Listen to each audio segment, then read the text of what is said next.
leg hurts. How bad? Pretty bad. We're gonna need to run. God.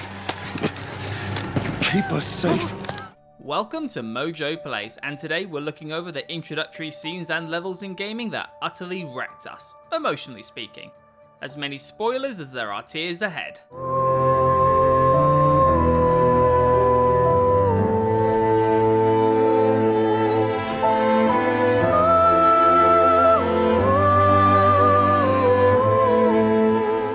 Before we begin, we publish new content all week long, so be sure to subscribe and ring the bell to get notified about our latest videos.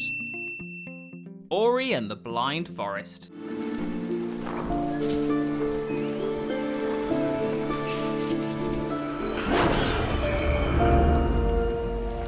It's hard not to love a big maternal fluffball like Naru. After Ori, celestial cinnamon roll that he is, descends from the spirit tree, Naru takes it upon herself to raise and protect him like her own. And while they do share some good memories together, their time is cut tragically short when the forest is destroyed. And while Naru is able to sustain Ori in the aftermath, the toll proves to be too much for her, as she succumbs to starvation. Remember kids, always tell your parents you love them.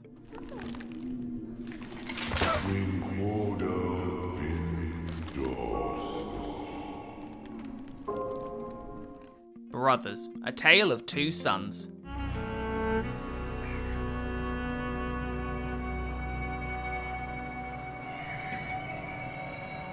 Yeah, dearly departed family members are very much a running theme when it comes to video games breaking hearts right out of the gate. In the same vein as Ori, this silent introduction sees the youngest of the titular two brothers mourning the loss of his mother at her grave. Flashbacks as to how she drowned constantly intercutting. It's a heavy swing right from the start, perfectly establishing the game's main themes of love, guilt, determination, and above all else, sacrifice. Vida, ware. Ada. Tai. Haru, Saiki. Wolfenstein 2: The New Colossus. Noch so ein böser Junge mit einer Waffe. Loslassen. Loslassen! B.J. Blazkowicz's crusade to bring down the Nazi regime that has enslaved the world was always going to be filled with pain and loss. But even by those standards, watching Engel and her horde gleefully torture and execute his allies made for a woeful watch. While a last-second save courtesy of her sympathizer daughter ensured Blazkowicz's survival, we're still forced to endure watching the sadistic Engel decapitate Carolyn with an axe and parade her head around. It's a vicious way to showcase just how unrelenting and unhinged the enemy really is, and what will become of everyone unless they're permanently removed from power. God of War. Found some.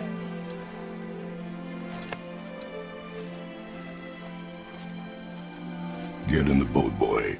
Reworking Kratos from a butcher of gods into a father ashamed of his past was one hell of a narrative tall order.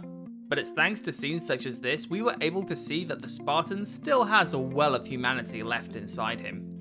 Following the death of his wife Faye, Kratos and Atreus set about preparing her funeral, pyre included. His parting words, the phenomenal OST, it all paints a picture of immense loss. And while we barely know anything about Faye by this point, it's clear she was able to bring out the best of the former God of War.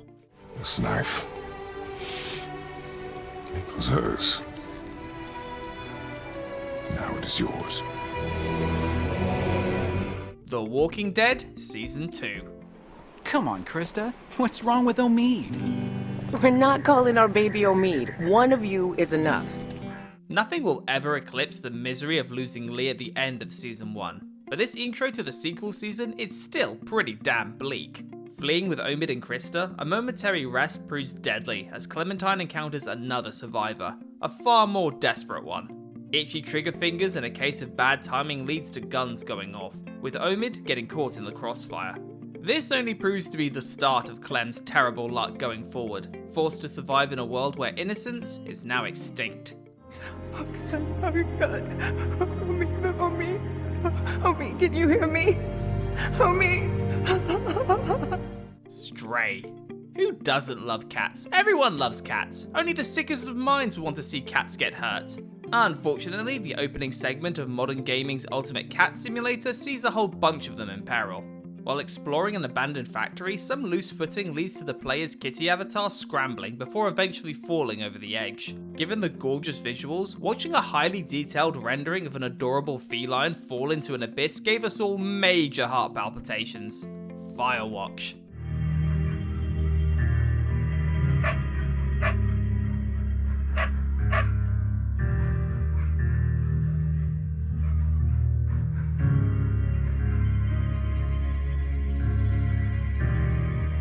The stakes may be lower, but don't think for a second this game is any less impactful.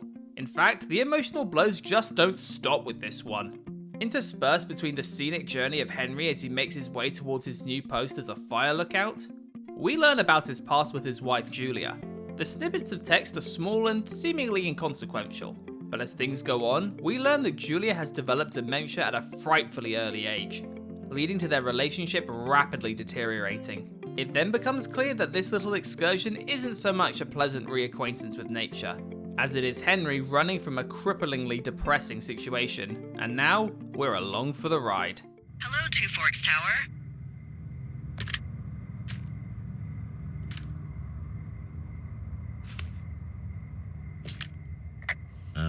Hello? Life is Strange 2. Hold on, okay? Something's going on outside. What do you mean? Hey! The Diaz brothers might just have the worst luck in gaming. What starts with Sean trying to protect his younger sibling Daniel from being harassed turns nuclear when a lone police officer gets involved.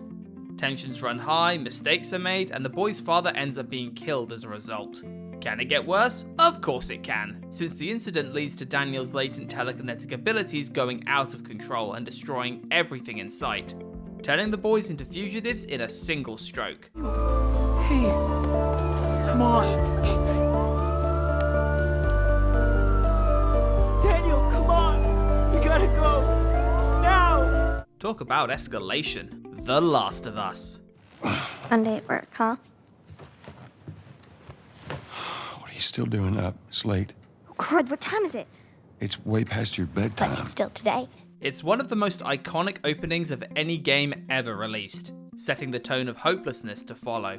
Caught in the beginning stages of the apocalypse as the cordyceps start to infect everyone in sight, Joel desperately struggles to save his daughter as the world goes to hell around them. Unfortunately, it's not only the infected they have to worry about. Cornered by a soldier, both Joel and Sarah are fired upon. While Joel manages to survive by the skin of his teeth, his daughter isn't so lucky. The sight of a broken man cradling his child as civilization crumbles remains one of the medium's most haunting sights.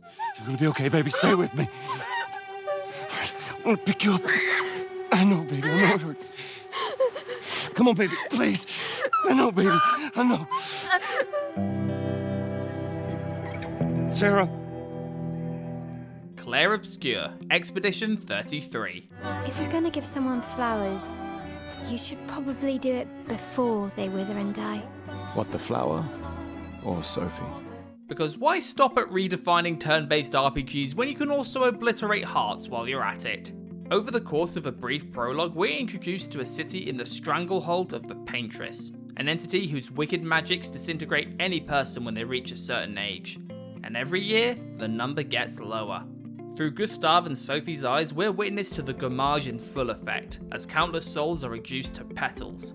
Gustav's grief, Sophie's fear, the astounding visuals, the god-tier music, the sequence is masterful in its portrayal of sorrow, letting players know what they're fighting for and what they stand to lose.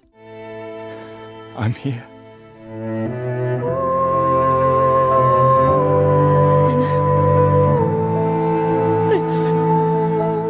Which game's intro destroyed you? Let us know in the comments.